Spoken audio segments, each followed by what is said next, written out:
Kalau biasanya dalam kita mengawali kegiatan kesenian, biasanya kita selalu ada jingle atau suatu ucapan yang menjadi khas kita semua. Salam seni dan budaya. Lagi ya. Salam seni dan budaya. Ini walaupun yang datang tidak 1000 atau 100, yang jelas semangatnya tetap 45. Kita di sini akan ngobrol bareng bersama Kota Seger Komunitas Teater Sekolah Kabupaten Gresik, yang pada malam hari ini kita akan melaksanakan sebuah obrolan santai, yang di situ kita akan mendapatkan banyak sekali ilmu pengetahuan yang berhubungan dengan dunia kebudayaan. Sebelum ngobrol ini kita mulai, sepatutnya kepada perwakilan dari Kota Seger, Ketua Kota Seger, untuk memberikan sepatah kata untuk membuka acara pada malam hari ini. Kepada Cak Mek, monggo dipersilakan.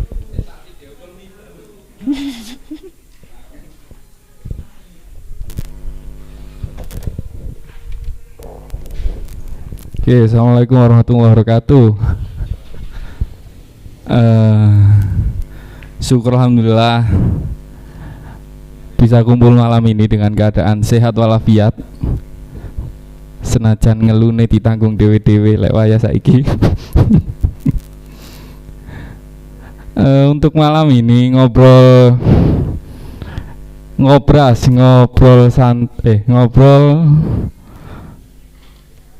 santai bersama Kota Seger dengan tema apa wingi sing diambil spirit kemerdekaan dalam memupuk komunitas teater pelajar di masa pandemi. Nah, munculnya acara ini karena ada gagasan dari Mr. Ulum dan Cak Mendut waktu itu, dan ditindaklanjuti oleh teman-teman.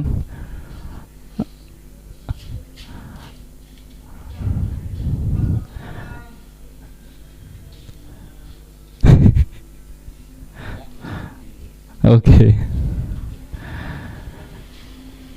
Dan beginilah cara ngobrol bersama Kota Seger, dimoderatori oleh Mas Ulum.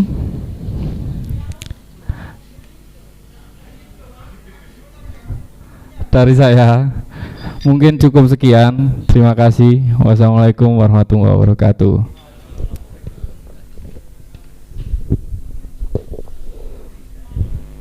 Terima kasih untuk Cak Mek selaku Ketua Kota Seger.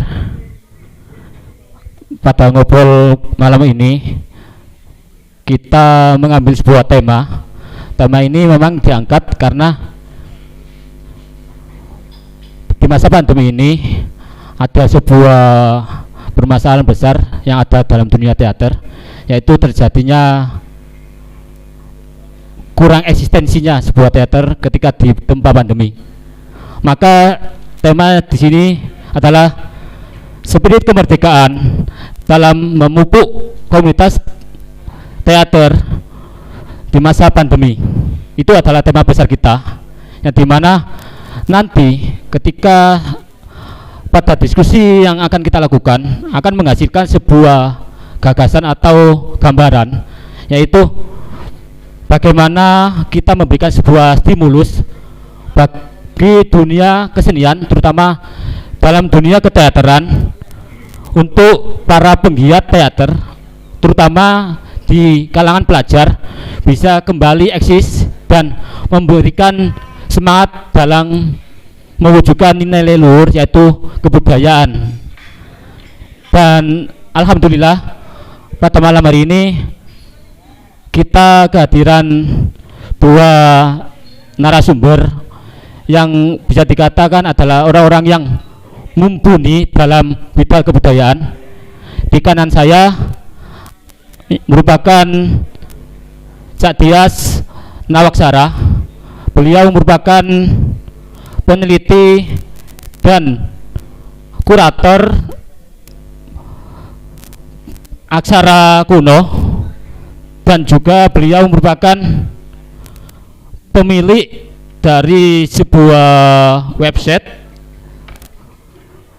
wanaksara.id. Dan tadi pada sore jam 3 sampai jam 5-an beliau juga mengisi tentang kebudayaan di makam Mbah Senari. Itu merupakan sebuah hal yang luar biasa. Beliau berkesempatan untuk mengikuti diskusi pada malam ini. Dan di samping saya, sebelah kiri saya, beliau adalah Cak Solih Luda. Beliau merupakan penggiat teater di Kabupaten Gresik dan jabatannya sekarang yaitu Pembina Kota Seger. Beliau nanti keduanya akan menjelaskan tentang hal yang bisa mengangkat kita untuk menjadi penggiat teater yang lebih mengutamakan sebuah kebudayaan. Untuk kesempatan pertama saya berikan ke Cak Didin, Cak Dias, kepada beliau, dipersilakan, monggo. Bismillahirrahmanirrahim. Dibungkus ya. Assalamualaikum warahmatullahi wabarakatuh. Salam budaya. Salam budaya itu jawabannya lestari budayaku. Salam budaya. Lestari budayaku. Alhamdulillah alladzi 'alama bil qalam wa an'ama 'alaina bi ni'matil iman wal islam. Allahumma shalli ala Muhammad. Puji syukur alhamdulillah pada malam hari ini kita bisa berkumpul, bisa bertemu dalam rangka Tepos Liro, dalam rangka ngerogoh hati, ngerogoh sukmo, melihat ke dalam diri kita tentang apa yang selama ini kita lakukan. Khususnya dalam bidang teater. Jadi selama ini kita hanya sebagai pelaku, hanya sebagai mungkin penikmat karya, atau hanya sebagai apa ya istilahnya itu namung sader mengombe.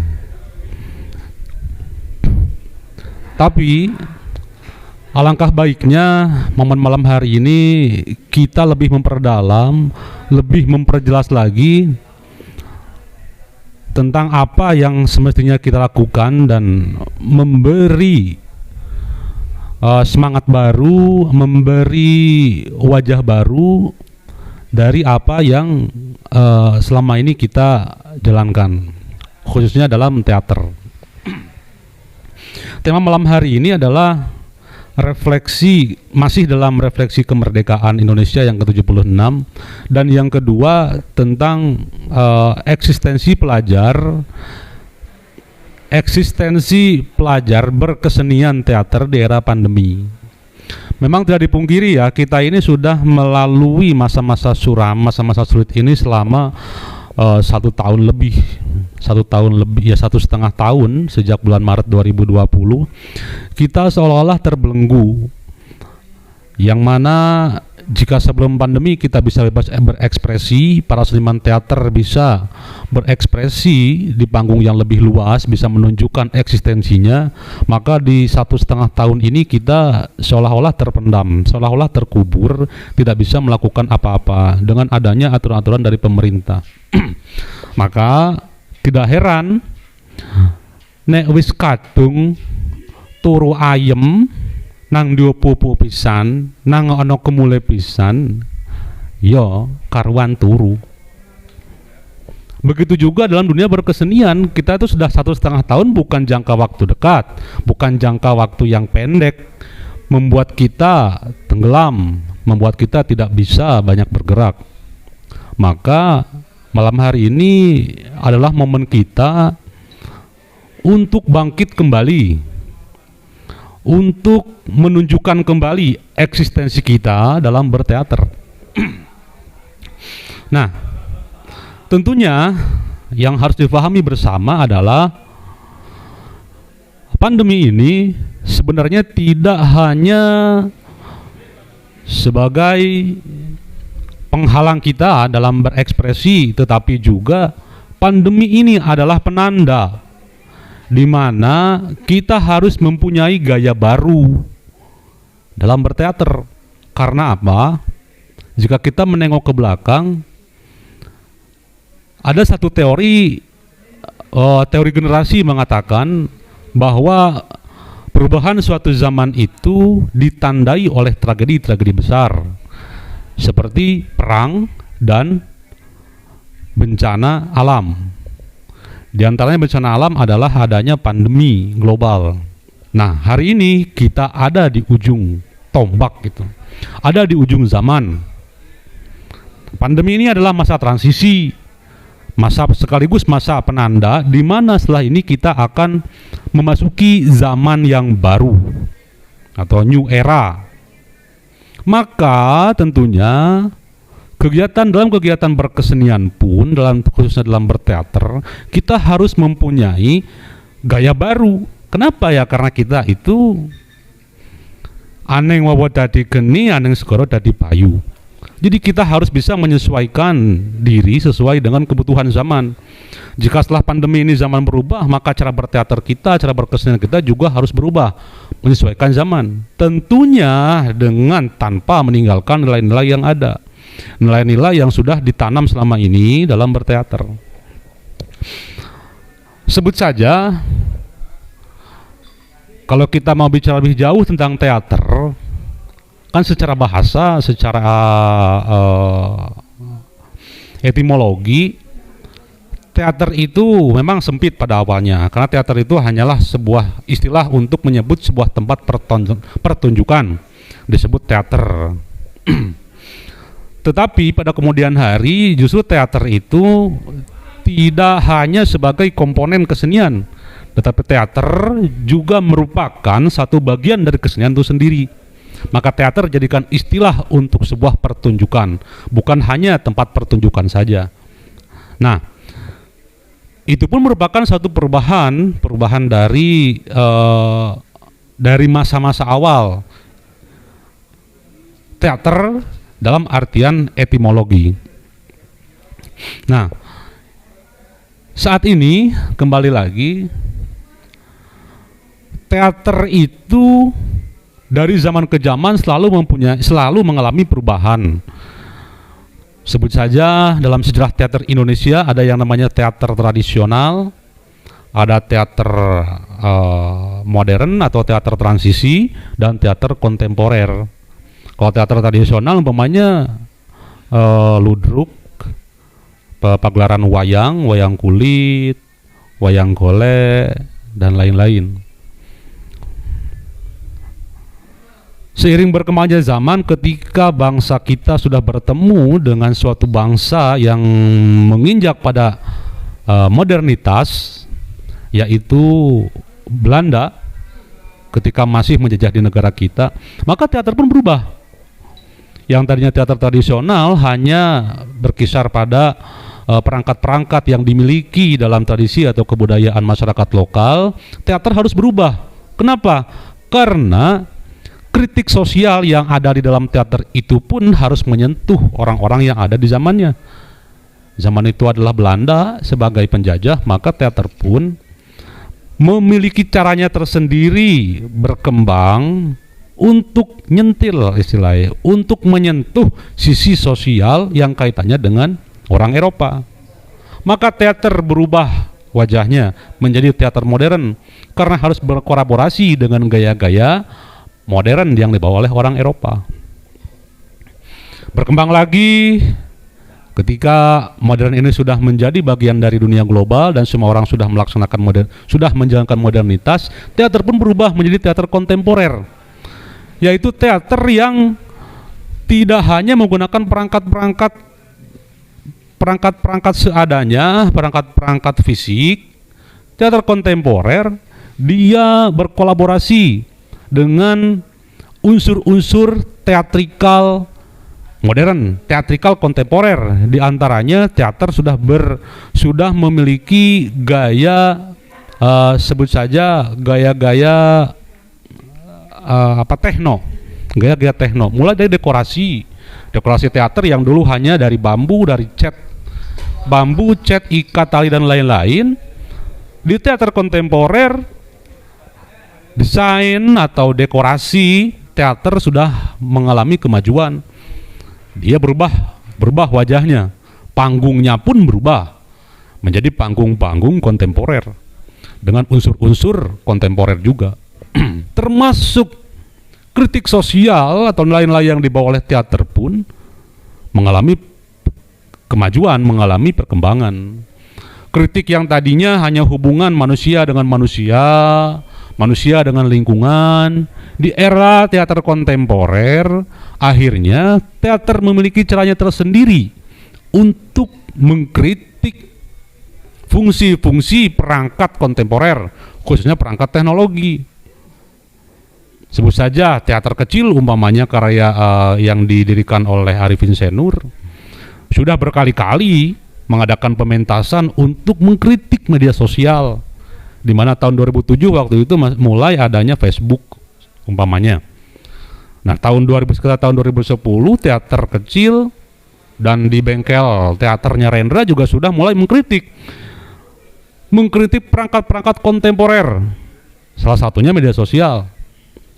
Nah, berkaca dari itu semua, berkaca dari perkembangan itu semua, kita hari ini, apalagi kita yang hidup di zaman transisi, di ujung tombak zaman global, era global, kita harus menyesuaikan, harus mencoba menggali apa sih yang harus kita ekspresikan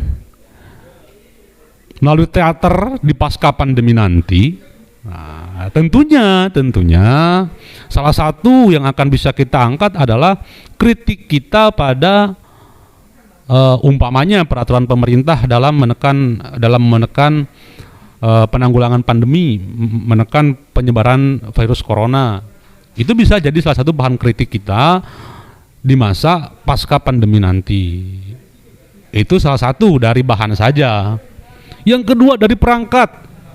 Pasca pandemi, dan kita rasakan bersama di era pandemi ini, kita dalam berteater dan secara umum dalam berkesenian sudah mengalami perubahan yang sangat signifikan, bahkan terpaksa memaksakan diri. Umpamanya konser-konser yang dulu itu dalam stigma kita menyebut konser itu adalah panggung besar yang ditonton oleh orang banyak, hari ini yang namanya konser tidak terpaku pada tempat dan waktu. Banyak grup-grup band besar yang melaksanakan konser secara daring. Bahkan sekarang teman-teman mungkin ada salah satu yang ikut dalam kegiatan ini. PTI, Pelaku Teater Indonesia, sekarang sudah menyesuaikan dirinya dengan kemajuan zaman dengan cara berteater secara daring. Yang menjadi si Bagong ada di Gresik, yang duduk ke depan laptop. Yang menjadi si Gareng ada di Surabaya, dia sedang di warung kopi. Ada yang menjadi si Kliwon, dia sedang di kantornya. Tidak terbatas tempat dan waktu. Teater bisa dilakukan melalui kemajuan teknologi yang dipaksakan ada di era pandemi. Nah, hal-hal seperti ini yang harus kita baca, yang akan menjadi bahan kita dalam berteater pasca pandemi.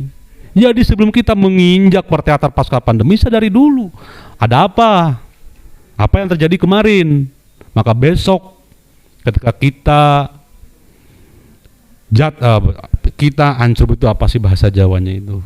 Kita terjun ke dalam dunia berteater pasca pandemi ini sudah mempunyai bahan dan sudah bisa menyesuaikan diri. Nah, pembacaan-pembacaan seperti ini harus kita miliki. Dan malam hari ini mari kita sama-sama sadari tentang adanya perubahan tadi itu. Kembali ke tema tadi tentang pelajar khususnya. Entah apakah malam hari ini memang kita secara spesifik membahas berteater di dunia pelajar atau umum, saya tidak tahu. Tapi yang jelas kita tahu bersama bahwa dunia pendidikan kita sekarang sedang mandek, macet. Kita tidak bisa bertatap muka di kelas. Guru-guru teater tidak bisa bersentuhan langsung dengan murid-muridnya. Maka praktek, pendalaman materi, penjiwaan penjiwaan sosok, penjiwaan tokoh yang diembankan kepada anak tidak bisa ditunjukkan atau diajarkan secara langsung.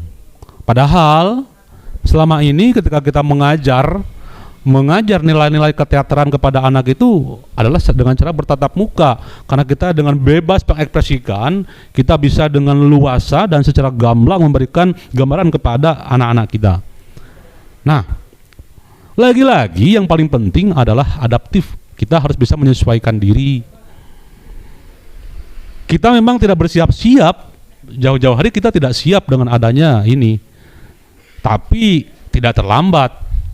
Walaupun selama pandemi kita udah terlanjur mandek, udah terlanjur tidak punya ide, tidak punya waktu, tidak punya kesempatan, tetapi setelah ini kita harus mencoba menyesuaikan diri dengan situasi, dengan kondisi yang ditekan oleh zaman kepada kita.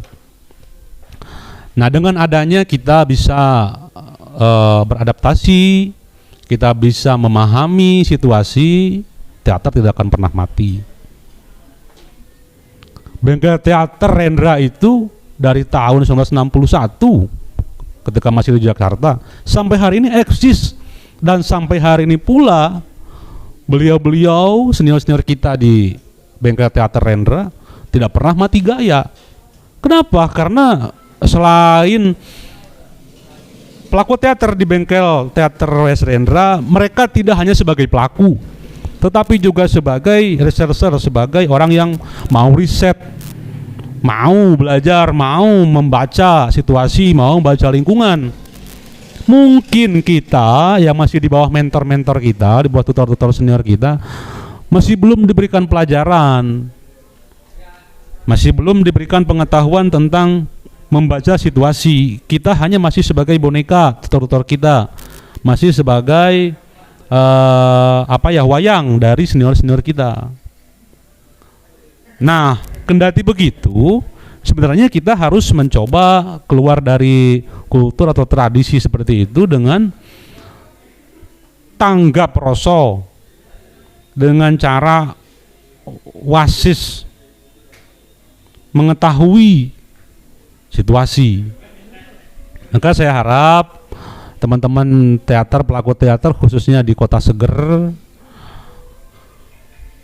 harus mampu beradaptasi dengan zaman, baik itu perangkat dalam hal perangkat-perangkat teatrikalnya ataupun materi-materi yang disampaikan. Ingat bahwa teater jangan sampai lepas dari kritik sosial. Teater-teater yang lahir hanya sebagai ekspresi pribadi tidak pernah bertahan lama, tidak pernah menjadi populer. Karena apa? Karena bersifat individu. Mungkin para penonton atau orang-orang penikmat teater, buat apa sih saya nonton ini? Ini bukan yang saya butuhkan.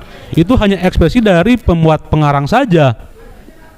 Tetapi karya-karya teater, naskah-naskah teater yang diciptakan sebagai kritik apapun itu, tidak mesti kritik sosial, selalu bertahan lama dan selalu menjadi acuan generasi-generasi teater setelahnya. Maka ingat, kuncinya teater jangan sampai lepas dari kritik. Karena apa? Dalam kita berkaca pada sejarah saja, sebut saja sandiwara.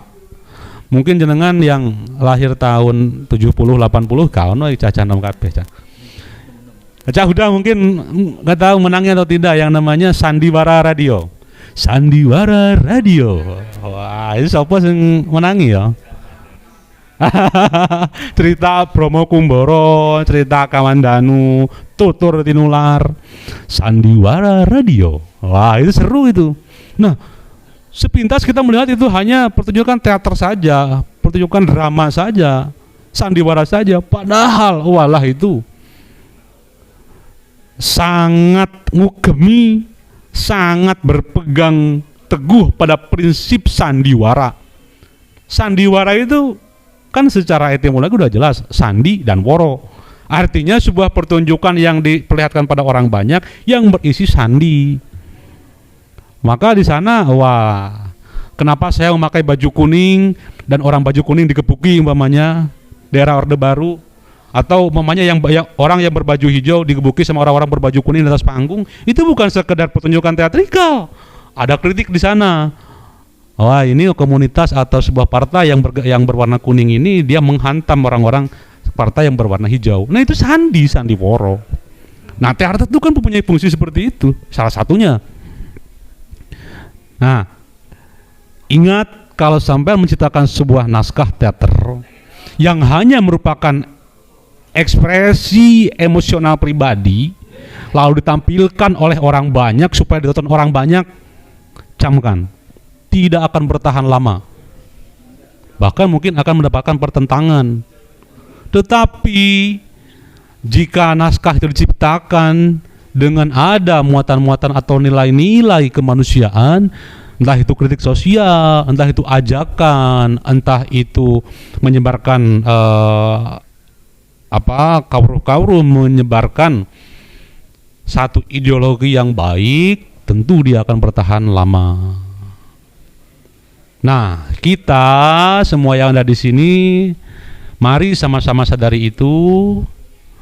Dua hal yang paling penting: satu, adaptif, bisa membaca zaman. Yang kedua, berilah muatan, berilah nilai pada karya-karya yang akan kita tampilkan nanti. Sementara itu dari saya, mohon maaf bila ada salah-salah kata dari awal hingga akhir. Nanti bisa dilanjutkan dengan sesi tanya jawab atau bagaimana.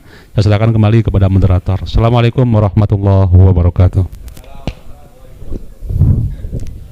Terima kasih buat Cak Dias yang telah memaparkan soal dunia teater. Selanjutnya kepada Cak Solihul Huda, kami persilakan, monggo.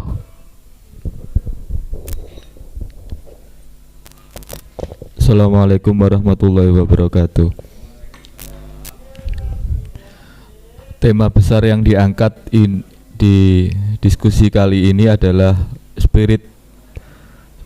memupuk spirit kemerdekaan bagi pelaku teater, khususnya di komunitas teater Kota Seger. Kalau kita flashback ke masa lalu, spirit kemerdekaan zaman dahulu adalah membebaskan diri dari cengkraman kolonial. Kemudian lahirlah proklamasi. Maka apa yang harus kita pupuk kepada generasi muda sekarang yang mengalami era pandemi, di mana pertunjukan-pertunjukan yang sifatnya konvensional itu sekarang sudah tidak bisa lagi diselenggarakan. Seperti yang dikatakan oleh Mas Didin tadi, bahwa memang teman-teman komunitas di Kota Seger ini harus adaptif terhadap situasi yang baru kali ini. Yang harus dilakukan adalah jangan terjebak pada perangkat-perangkat pertunjukan konvensional, meskipun kita tidak juga harus meninggalkan itu. Akan tetapi kita harus mencoba untuk membangun ide gagasan baru untuk menciptakan aktivitas-aktivitas dengan perangkat-perangkat baru. dalam konteks Kota Seger, hal ini menjadi tantangan baru karena selama ini kita terjebak pada euforia teater konvensional yang harus ada backdrop, lighting, lampu. Dan kita selama ini dalam pembacaan saya, kita ya hanya beruforia tanpa melihat future, apa masa depan, bahwa tidak selamanya kita harus seperti ini gitu. Ada kalanya zaman berubah. Nah, perubahan zaman ini harus senantiasa kita baca terus-menerus. Pada kenyataannya saya membaca di komunitas teater sekolah di Gresik ini kaget ketika menghadapi era baru seperti ini, sehingga itu mematikan pergerakan-pergerakan teater khususnya di Kota Seger.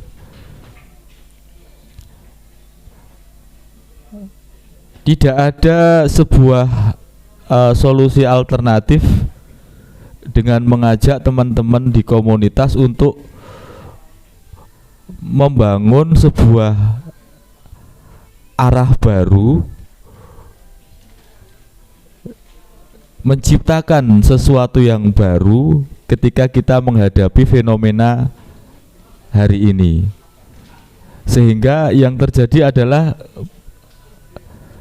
panik, jadi panic disorder. Jadi panik, dan saya melihat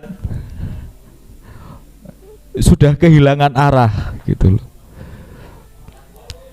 Kok ya enggak sejak dari dulu kita mempunyai pikiran ya, setelah selain pertunjukan konvensional juga kita arahkan teman-teman atau anak didik kita untuk masuk ke dunia perfilman, semisal film pendek semisal.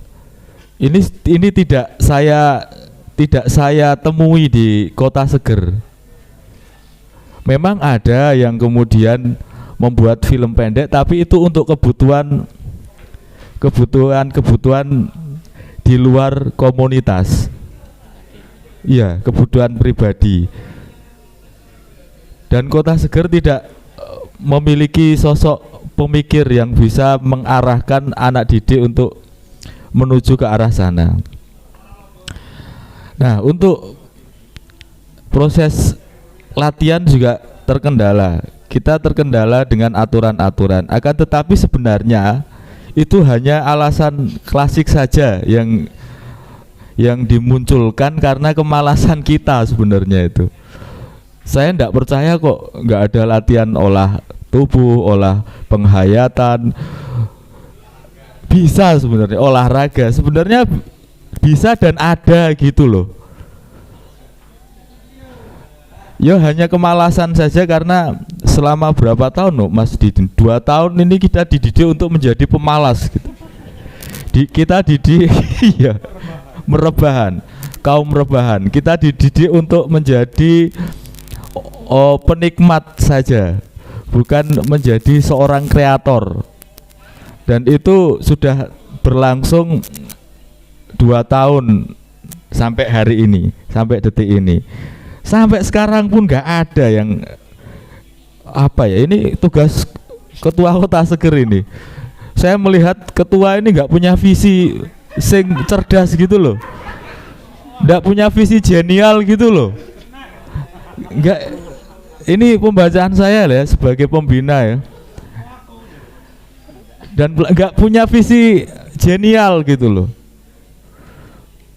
Sambutan ketua itu sebenarnya tadi harusnya itu mempunyai ada nilai, ada konten yang berisi, tapi nggak ada sama sekali ya.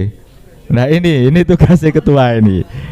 Nah ini, atau kira-kira ketua harus diganti ini, ganti Mas Ulum ini.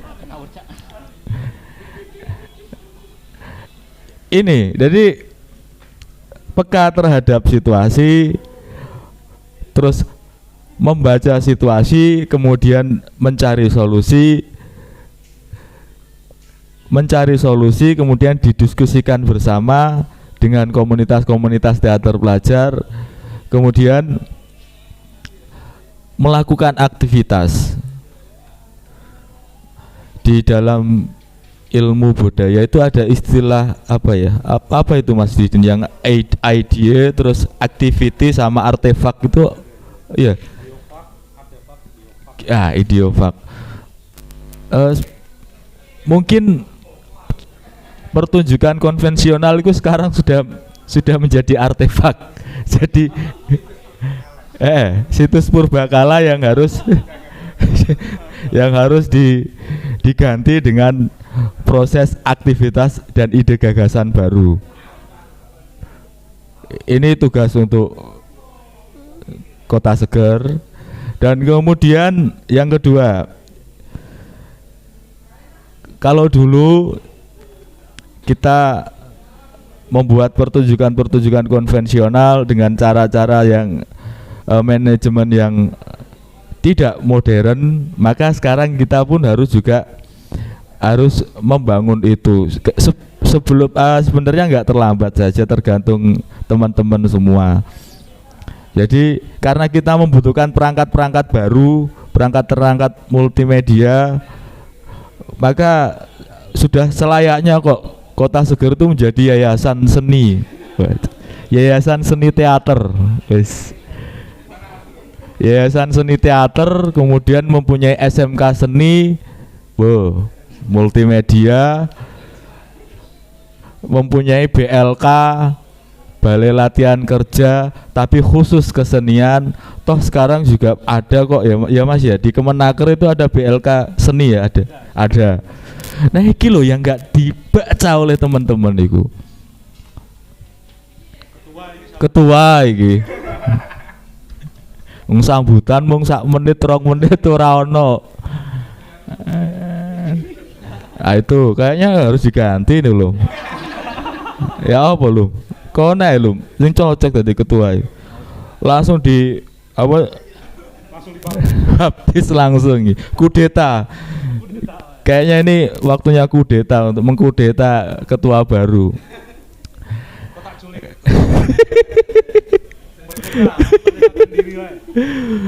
Itu. Dan yang selanjutnya adalah ini waktunya untuk melakukan riset itu loh. Lemah kita ini dalam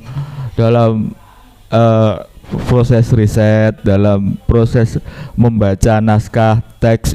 Saya 10 tahun 12 tahun nimbrung di Kota Seger ini rata-rata lemah dalam hal membaca teks, membaca konteks. Sehingga ketika dihadapkan pada era yang baru ini kita panik, gelagapan, panik, tambah disorder. Waduh. Akhirnya kita menjadi slave new world. Apa iki? Iki asline judul lagune Sepultura. Slave new world. Budak dunia baru. Mbok yo dunia baru ini kita perbudak, ojo diperbudak oleh dunia baru. Oke, dari saya sementara cukup sekian. Wallahul muwafiq ila aqwamit thoriq. Wassalamualaikum warahmatullahi wabarakatuh.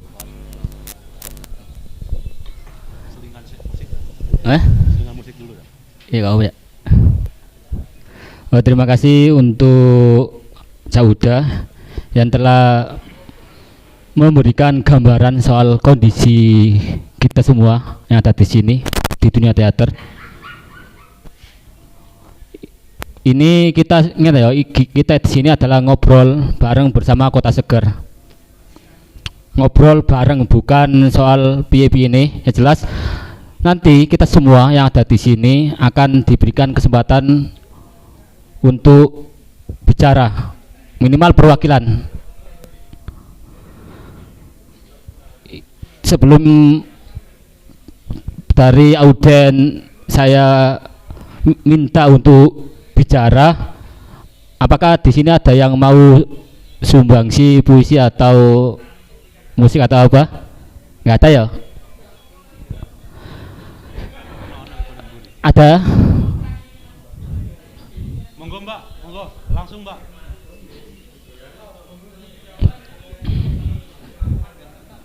Monggo, jadi kita setelah materi ini kita review dulu, baru setelah baca puisi, baru perwakilan dari komunitas teater akan menyampaikan keluh kesahnya dan yang lain. Monggo.